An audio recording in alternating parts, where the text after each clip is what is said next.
हरेः पुलकभूषणमाश्रयन्ति भृङ्गाङ्गनेव मुकुलाभरणं तमालम् अङ्गीकृताखिलविभूतिरपाङ्गलीला माङ्गल्यदास्तु मम मङ्गलदेवतायाः मुग्धा मुहुर्विदधति वदने मुरारेः प्रेमत्रपा प्रणिहितानि गतागतानि मालादृशोर्मधुकरीव महोत्पलेया सा मे श्रियं दिशतु सागरसम्भवायाः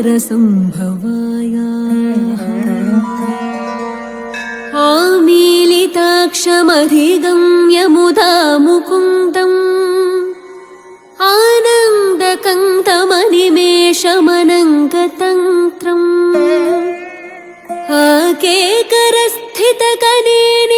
आकेकरस्थितकनेनिकपक्ष्मनेत्रम् भूते भवेन्मम भुजङ्गशयाङ्गनायाः बाह्वन्तरे मधुजितः श्रुतकौस्तुभेया हारावलीव हरिनीलमयी विभाति कामप्रदा भगवतोऽपि कटाक्षमाला कल्याणमावहतु मे कमलालयायाः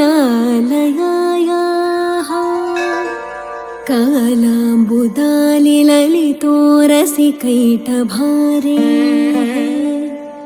धाराधरे स्फुरति आतडिदङ्गनेव मातुः समस्तजगतां महनीयमूर्तिः भद्राणि मे दिशतु भार्गवनन्दनायाः प्राप्तं पदं प्रथमतः खलु यत्प्रभावात् माङ्गल्यभाजि मधुमाधिनि मन्मथेन मय्यापतेत् तदिह मन्थरमीक्षणार्थम् मङ्गलालसं च मकरालय कन्यकायाः विश्वामरेन्द्रपदविभ्रमदानदक्षम् आनन्दहेतुरधिकं मुरविद्विषोऽपि ईशं निषीदतु मयि क्षणमीक्षणार्धम् इन्दीवरोदरसहोदरमिन्दिरायाः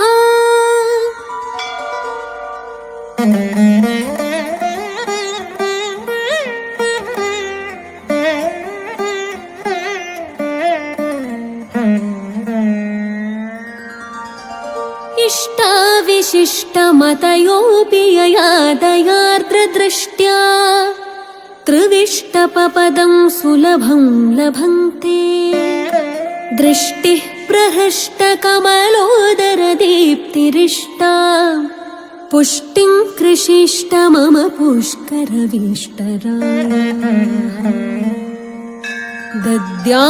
दद्यादयानुपवनो द्रविणाम्बुधाराम् अस्मिन्न किञ्चन विहङ्गशिशौ विषण्णे दुष्कर्म घर्ममपनेय चिराय दूरम्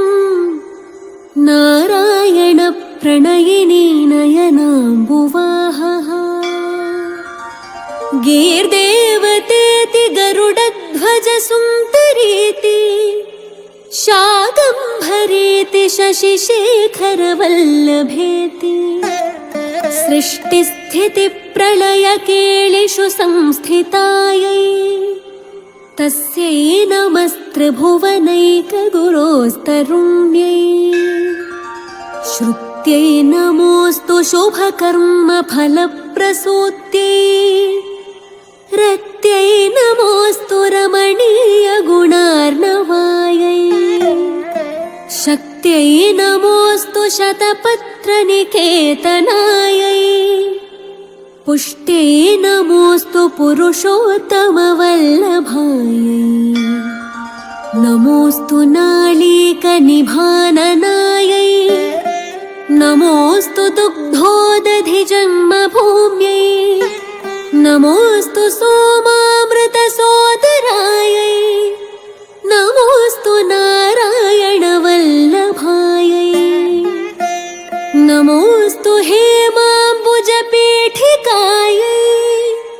नमोऽस्तु भूमण्डलनायिकायै नमोऽस्तु देवादिदयापरायै नमोऽस्तु शार्गायुधवल्लभायै नमोऽस्तु देव्यै भृगुनन्दनायै नमोऽस्तु विष्णोरुरसिस्थितायै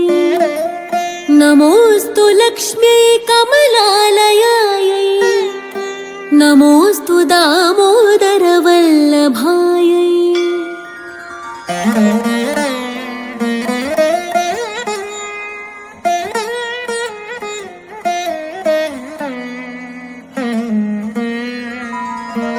नमोऽस्तु कान्त्यै कमलेक्षणायै नमोऽस्तु भूत्यै भुवनप्रसूत्यै नमोऽस्तु देवादिभिरर्चितायै नमोऽस्तु नन्दात्मजवल्लभायै सम्पत्कराणि सकलेन्द्रियनन्दनानि साम्राज्यदानविभवानि सरोरुहाक्षि त्वद्वन्दनानि दुरितोद्धरणोद्यतानि मामेव मातरनिशङ्कलयन्तु मान्ये यत्कटाक्षसमुपासनाविधिः सेवकस्य सकलार्थसम्पदः सन्तनोति वचनाङ्गमानसैः त्वां मुरारिहृदयेश्वरीं भजे सरसिजनिलये सरोजहस्ते धवलतमांशुकगन्धमाल्यशोभे भगवति हरिवल्लभे मनोज्ञे त्रिभुवनभूतिकरि प्रसीद मह्यम् दिग्धस्तिभिः कनककुम्भमुखावसृष्टस्वर्वाहिनी विमलचारुजलप्लुताङ्गी प्रातर्नमामि जगतां जननीम् अशेषलोकाधिनाथ गृहिणीम् अमृताब्धिपुत्रीम् कमले कमलाक्षवल्लभे त्वं करुणापूरतरङ्गितैरपाङ्गैः अवलोकय माम् अकिञ्चनानां प्रथमं पात्रम् अकृत्रिमं दयायाः स्तुवन्ति ये स्तुतिभिरमोभिरन्वहम् त्रयीमयीं त्रिभुवनमातरं रमाम् गुणाधिक गुरुतर भाग्यभागिनो भवन्ति ते भुवि बुध भाविताशयाः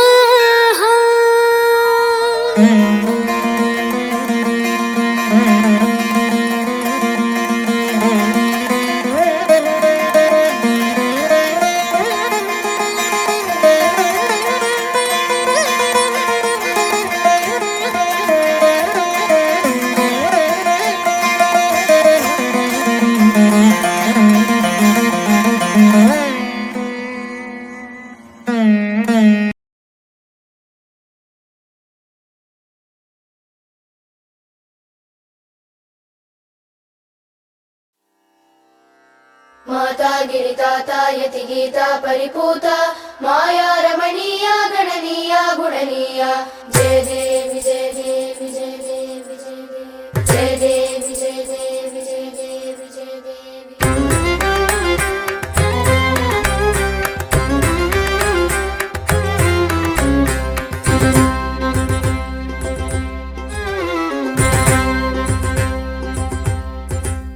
माता गिरिताता परिपूता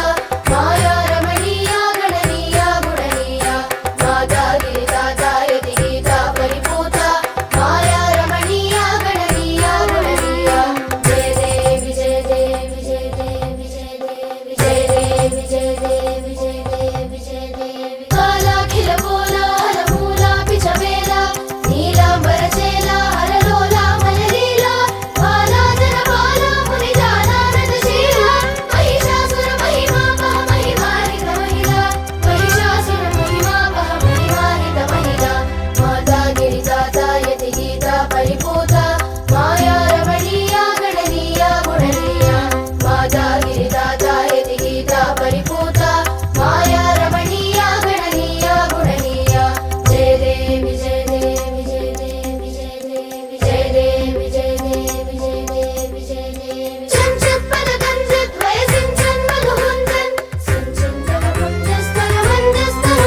सुहावे, दर्श करत जन अति सुख पावे। नमो नमो दुर्गे, नमो नमो दुर्गे, नमो नमो दुर्गे, नमो नमो दुर्गे।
रक्तामरीमुकुटमुक्ता फलप्रगर पृक्ताङ्घ्रिपङ्कजयुगा व्यक्तावदानश्रुतसूक्तामृताकलन सक्तामसीमसुषमा युक्तागमप्रधनशक्तात्मवार परिषिक्ताणिमादिलतिका भक्ताश्रयांश्रय विविक्तात्मना घनगृणात्तामगेन्द्रतनया आद्यामुदग्रगुणहृद्या भवन्निगम पद्यावरूढसुलभा गद्यावलीवलितपद्यावभासभर विद्याप्रदानकुशला विद्याधरी विहितपाध्यादिकां वृषमविद्यावसादनकृते हृद्याशु देहि निरवद्याकृतिं मनननेद्या महेश महिला हेलालुलत्सुरभिदोलाधिकक्रमण खेलावशीर्णघटना लोलालकग्रथितमालागलत्कुसुम जालावभासिततनुम् लीलाश्रयां श्रवणमूलावतंसित रसालाभिरामकलिका कालावधीरणकरालाकृतिं कलय शूलायुधप्रणयिनी